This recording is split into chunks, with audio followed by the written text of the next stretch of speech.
Buenos días a todos. Gracias por asistir a esta jornada del Día de la Auditoría organizada por el Instituto Censores, el Colegio de Economistas y el REA. Y también dar las gracias al Instituto y al Colegio por contar conmigo para participar en esta ponencia que trata sobre el kit digital y herramientas informáticas para despachos. Para hablar de la ponencia tenemos hoy aquí a Gustavo Moreno Calvo, que es vocal del grupo de trabajo de Red Digital del Consejo General de Economistas y CEO de Clever Audit Business Solution.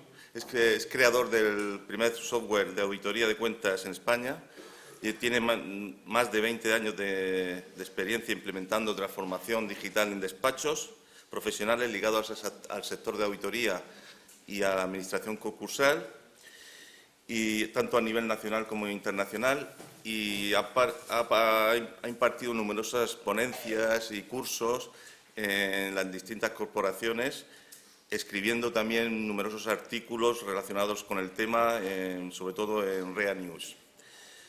También iba a estar con nosotros Josep Puigvert Ibars, pero le ha sido imposible asistir porque tenía otro compromiso que no ha podido aplazar.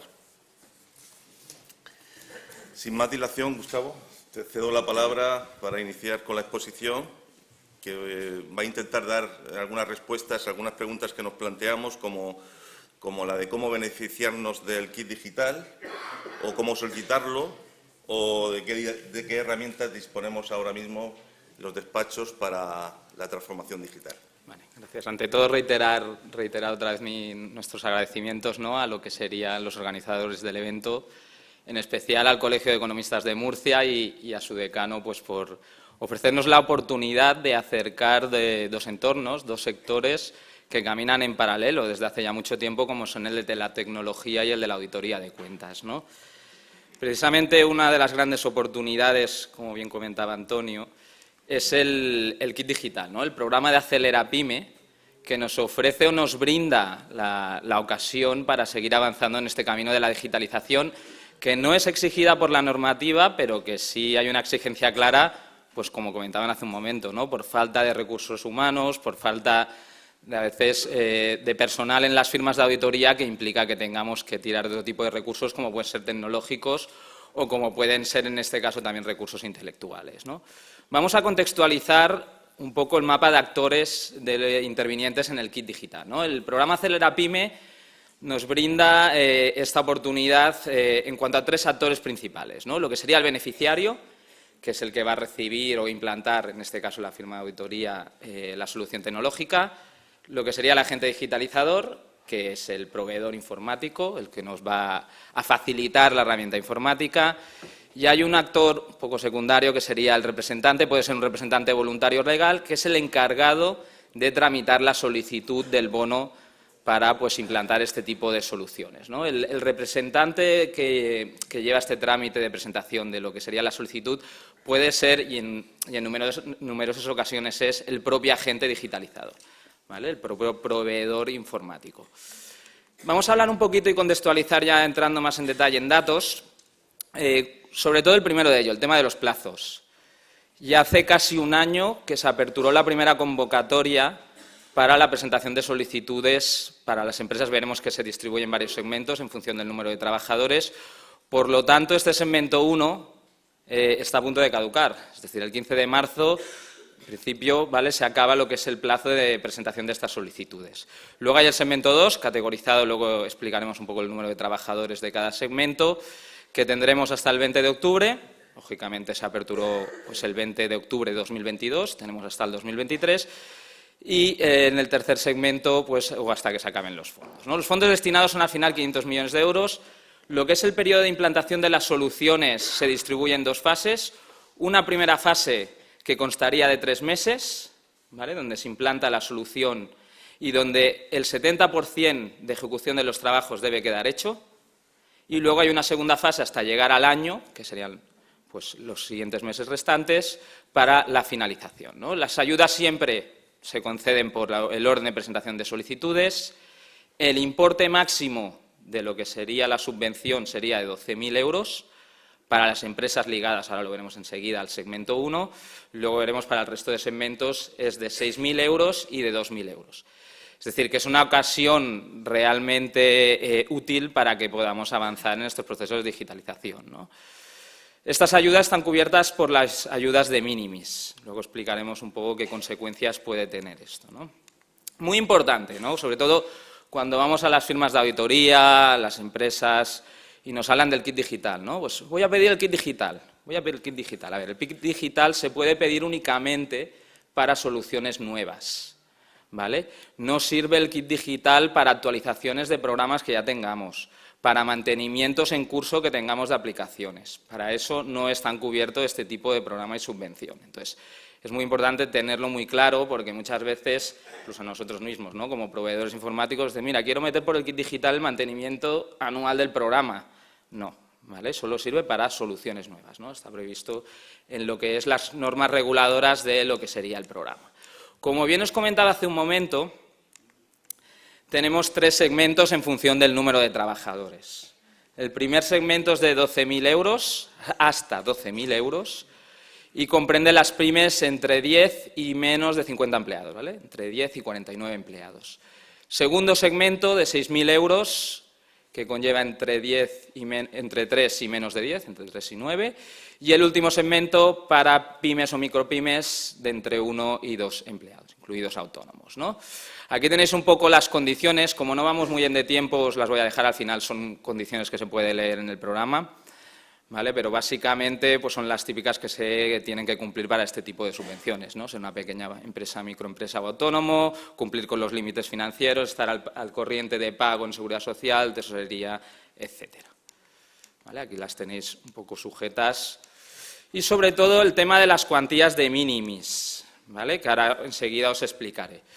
Aquí tenemos un poco el cuadro principal y resumen. Han añadido, lo han modificado desde que inicialmente se empezó el programa, han añadido 2 categorías más.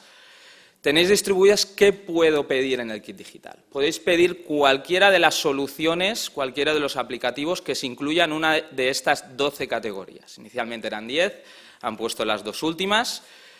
La prestación de servicio del programa es común en todas, son 12 meses, y se distribuye en los 3 segmentos que os acabo de comentar. Así, a modo de ejemplo, una página web os darían 2.000 euros de subvención, recordemos, páginas web nuevas, ¿vale? Son soluciones nuevas, o que sustituyan a soluciones antiguas que no cumplían con los requisitos. Nos hemos encontrado con firmas de auditoría que su página web era una imagen. Entonces, en ese caso sí que entra lo que sería la sustitución de esa solución, de esa página web, pues por una con unos ciertos requisitos, ¿no? Es muy importante también que tengamos presente cuando se implanten este tipo de soluciones que se tienen que utilizar, ¿vale? Esta pregunta o esta afirmación que parece obvio, ¿vale? Lo digo porque en la fase justificativa, es una fase justificativa bastante severa, que piden pues logs de acceso, piden capturas de pantalla donde se vean introducción de datos, ¿vale? Es decir, es importante que tengamos este tipo de concepto claro, ¿no? Como veis, voy a hacer un repaso muy rápido: sitio web, comercio electrónico, gestión de redes sociales, gestión de clientes, por ejemplo, un CRM podría entrar en esta categoría, business intelligence y analítica, ¿vale? Cualquier tipo de aplicativo que genere cuadros de mando, reports, etcétera, podría entrar de esta categoría. Gestión de procesos, cualquier digitalización o automatización de procesos que tengamos en nuestra firma de auditoría, desde un sistema de fichaje y control horario, por ejemplo, hasta un software de auditoría, ¿vale? Entraría dentro de esta categoría. Factura electrónica, servicios y herramientas de oficina virtual, comunicaciones seguras, ciberseguridad, presencia avanzada en Internet y Marketplace, ¿vale? No he citado nada de infraestructura.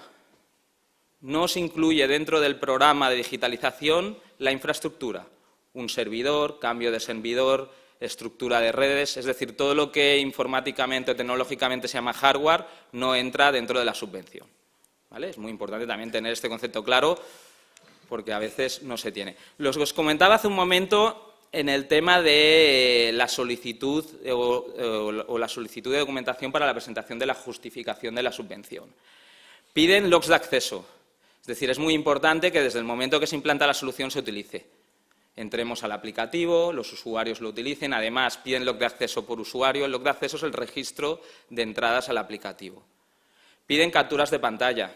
Capturas de pantalla a mí es una cosa que un poco me choca, ¿no? Porque quizás otro tipo de material, pero mejor que sean capturas de pantalla. Entonces piden capturas de pantalla pues, que se está utilizando, que se están introduciendo datos de los procesos que hemos digitalizado. En todas las categorías prácticamente nos piden este tipo de justificación, ¿vale? O sea que es muy importante que no digitalicemos por digitalizar, ¿no? Que centremos el foco en las necesidades que tiene mi firma de auditoría, en este caso son muy concretas, ¿no? Al final automatizar los procesos de auditoría y además darnos un marco de seguridad, el software, en cumplir pues, con toda esta reglamentación y toda esta normativa que ya es aplicable en estos encargos, ¿no? Aquí tenéis un poco el esquema del flujo de cómo solicitar el bono del kit digital. ¿Vale? Tenemos el beneficiario, que es el que recibe el aplicativo. Entonces, a través del representante voluntario legal, o sea, el que solicita la subvención, el que hace el trámite, tiene que realizar un test previo, muy sencillito, de su nivel de madurez digital. ¿Vale? Es muy sencillito este test. Solicita la ayuda y entonces, una vez se aprueba esa ayuda, hay 3 meses para ponerla en práctica, ¿vale? Para canjear ese bono digital, ¿no? Te solicitan la ayuda a través de un bono digital. Y entonces ya podemos gastarlo en cualquiera de las categorías y con los importes que he citado que tenemos ahí. Podemos gastar el bono en más de una categoría, ¿vale? En más de una categoría, eso es importante. Por ejemplo, adquirir un software de gestión de procesos y hacerme una página web, ¿vale? Todo eso será descontando del monto total que tengamos en el bono concedido. Entonces, hemos remarcado, y vamos a dividirlo en tres apartados, que no tenemos que digitalizar por digitalizar. Hay que hacer un buen análisis previo de la herramienta, un análisis previo de las necesidades que tengo como firma de auditoría, ¿vale? En el caso de los procesos de auditoría es muy sencillo, porque al final se trata de elegir un software de auditoría, ¿no? Pero ¿qué más procesos podemos automatizar en mi negocio? ¿No? Por ejemplo, lo que os decía hace un momento, el fichaje horario puede ser un ejemplo claro.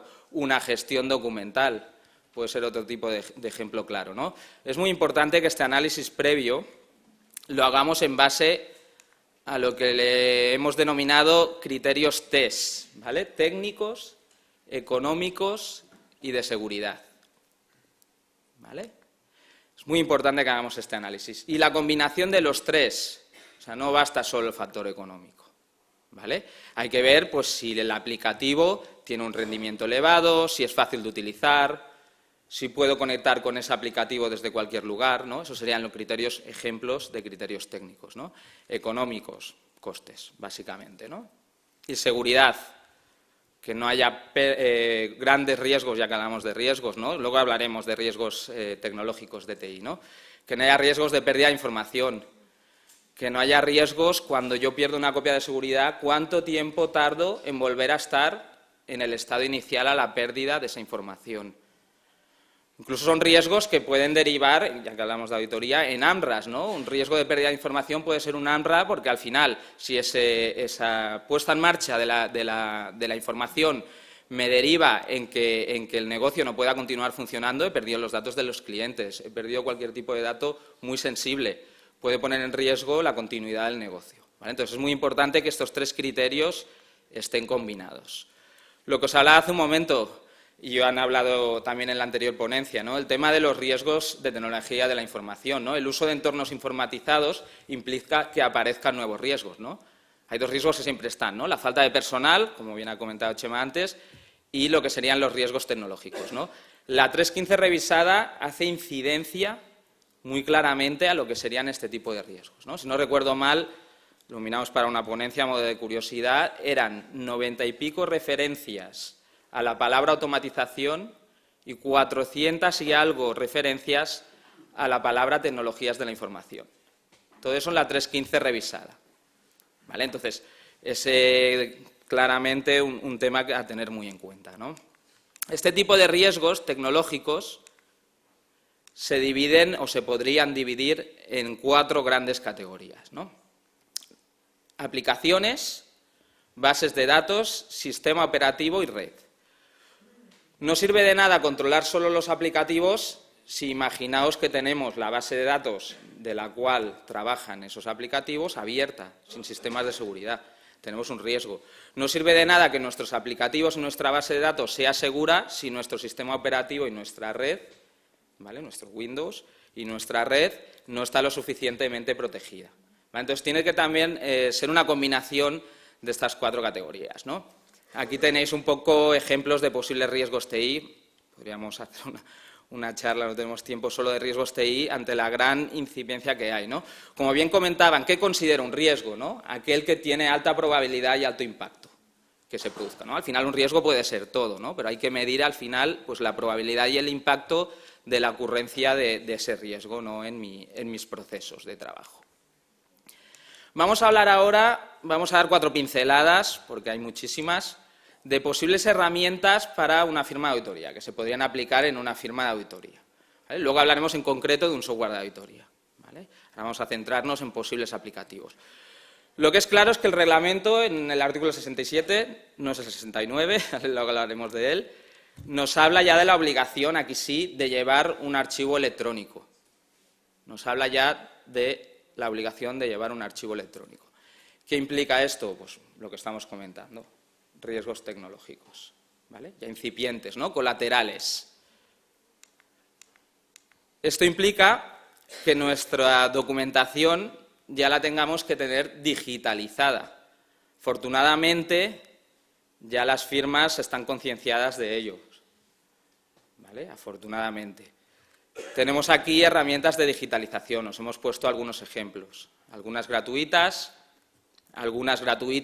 y ampliables pagando y algunas de pago, ¿no? Recomendables, bueno, hay muchas, ¿no? Por ejemplo, la primera de las de pago es una herramienta que podría funcionar muy bien, ¿vale? Son herramientas a muy bajo coste o costo razonable que nos van a poder permitir pues, escanear esa documentación, digitalizarla, incluso transformarla a lo que sería lo que se llama CR, ¿no?, a formatos de texto más tratables, ¿no?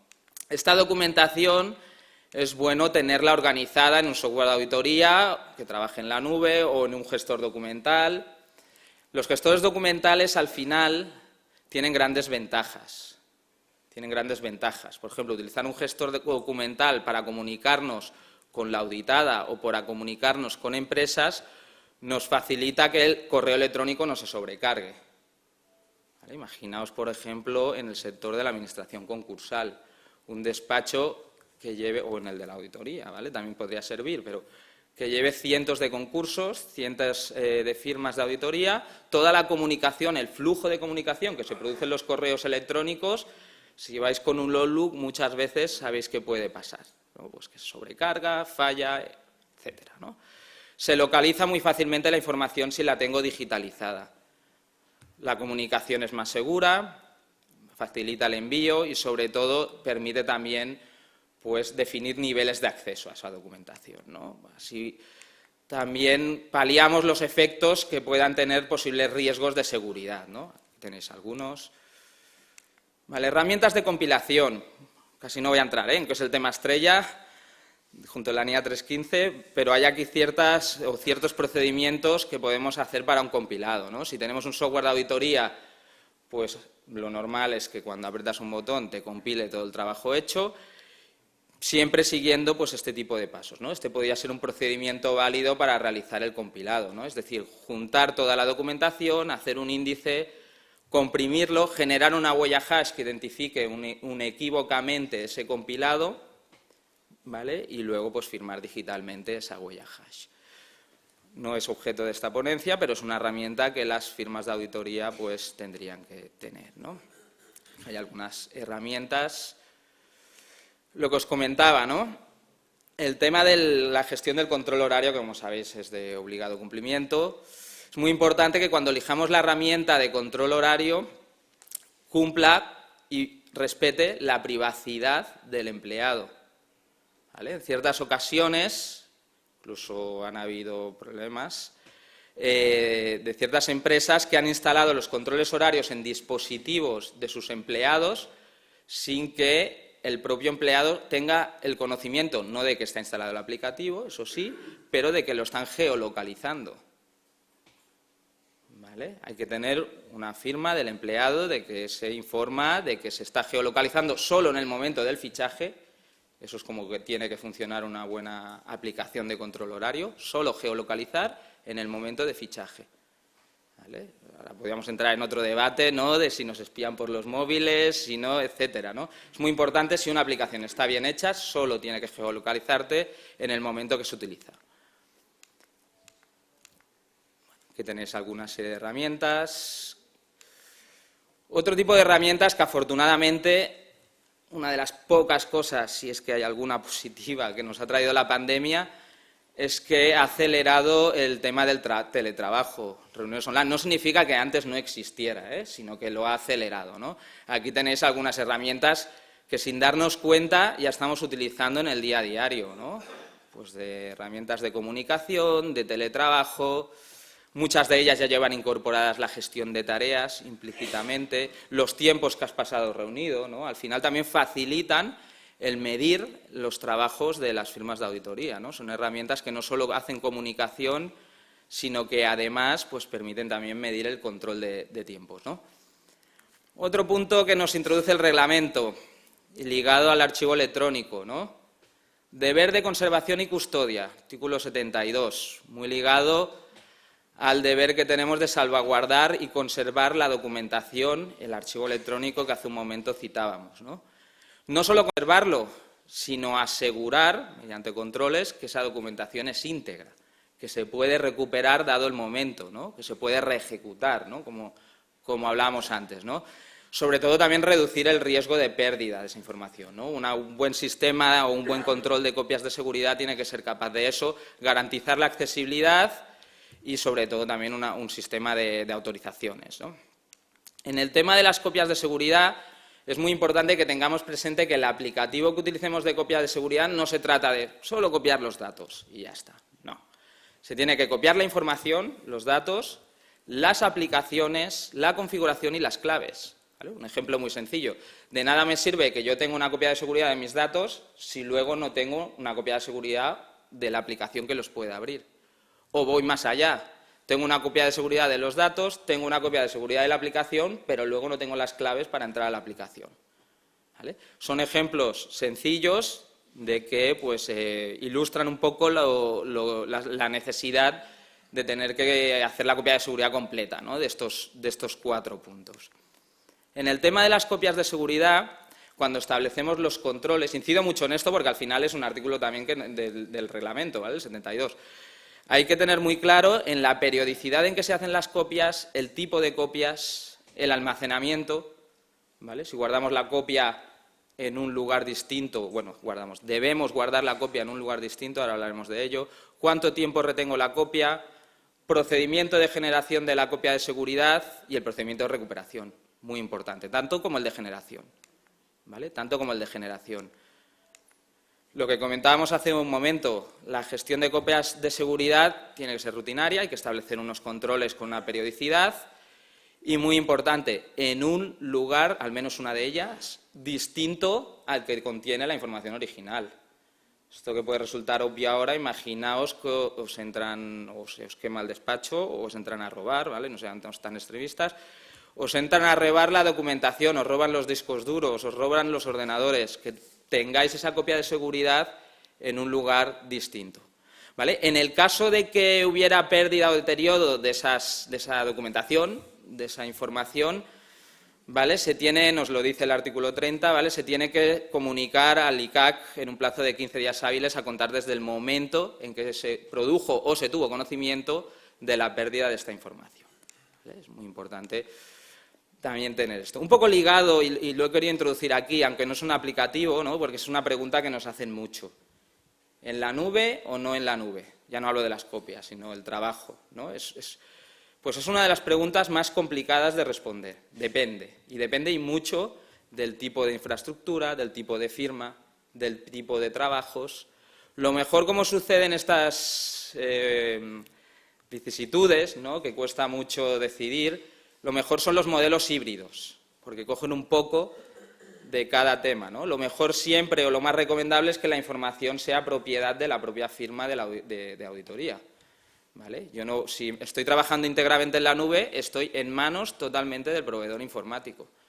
Yo no te pago la cuota del mes siguiente porque me la has subido un 50%, él me corta, si yo no tengo copia de seguridad en mis oficinas, cosa que es ilegal, ¿vale? Aparte de esto, pero que se ha producido, yo lo he visto, pero ya tienes que entrar en un proceso de temas jurídicos, pues lo mejor es el modelo híbrido, que tengáis a mi opinión, ¿vale?, que tengáis un servidor en vuestra oficina que podáis acceder, lógicamente, por conexión remota y que tengáis copias de seguridad pues, en la nube o en otro lugar distinto, ¿no? Al final, todo tiene sus ventajas y sus inconvenientes. Normalmente, lo que os comentaba un poco, ¿no? Os las he dicho, ¿no? Los datos. Al final, el más importante es el último. En on-premise, o sea, en local, en mi servidor, por decirlo así, los datos son vuestros, están en vuestras infraestructuras. En la nube, los datos no están en el despacho. Tema de la seguridad, no por estar en vuestro despacho estáis más seguros. Depende un poco del proveedor que os haya montado ese servidor. El estar en la nube también estáis más expuestos a ataques, ¿vale? Entonces, hay que valorar un poco todo este tipo de criterios y lo normal suelen ser modelos híbridos, ¿vale? Lo recomendable es siempre que los datos estén en vuestros servidores, ¿vale? Esto es una cosa obvia, ¿no? Herramientas de copias de seguridad, os he puesto algunas aquí. Hay que conservar, nos lo dice el artículo 72, ¿vale?, el reglamento, un deber mínimo de 5 años la información, a no ser, bueno, he puesto aquí un pequeño supuesto, que si hay algún litigio, reclamación, etcétera, en cuanto al informe de auditoría o documentación a la misma, pues hay que esperar hasta la resolución de la sentencia o que hayan pasado 5 años desde la última comunicación, ¿vale? Entonces, estos 5 años, ojo, porque hay esta excepción, ¿no?, con el tema de las copias de seguridad. Vale, entramos ya focalizados, hemos hablado de algunas herramientas, como decía la ponencia, ¿no?, de uso diario, de interés general.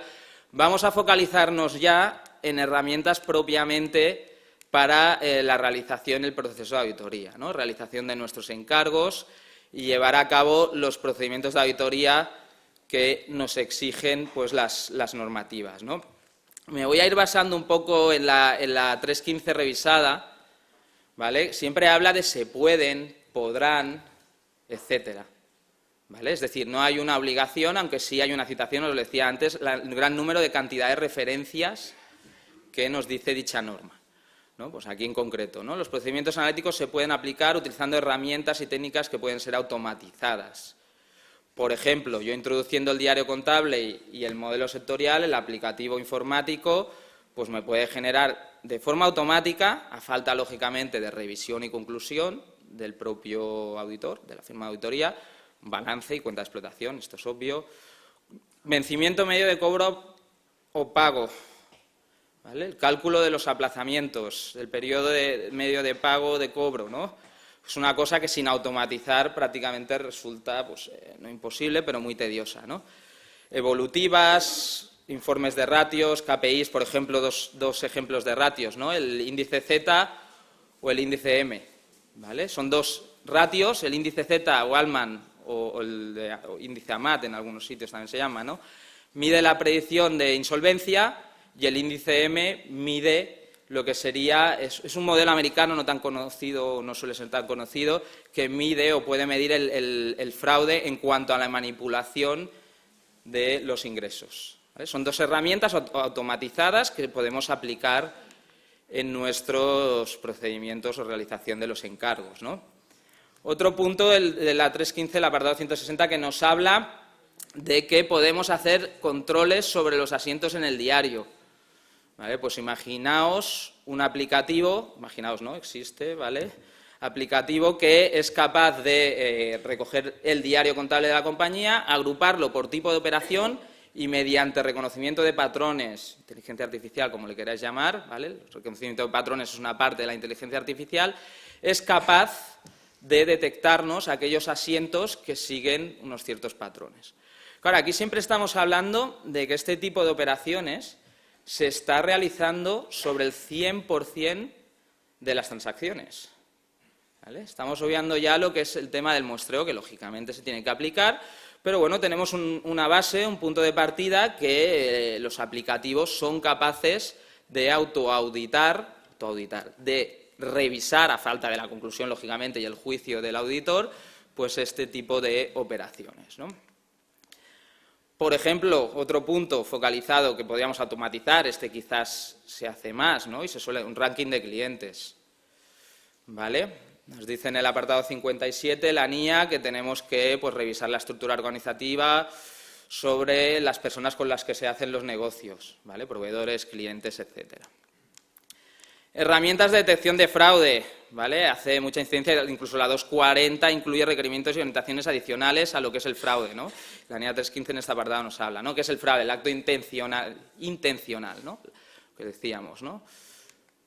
¿Vale? Por ejemplo, muy rápidamente, una herramienta automatizada o un aplicativo que podemos utilizar para la detección, para tener indicios, ¿vale? Estas herramientas siempre nos dan indicios.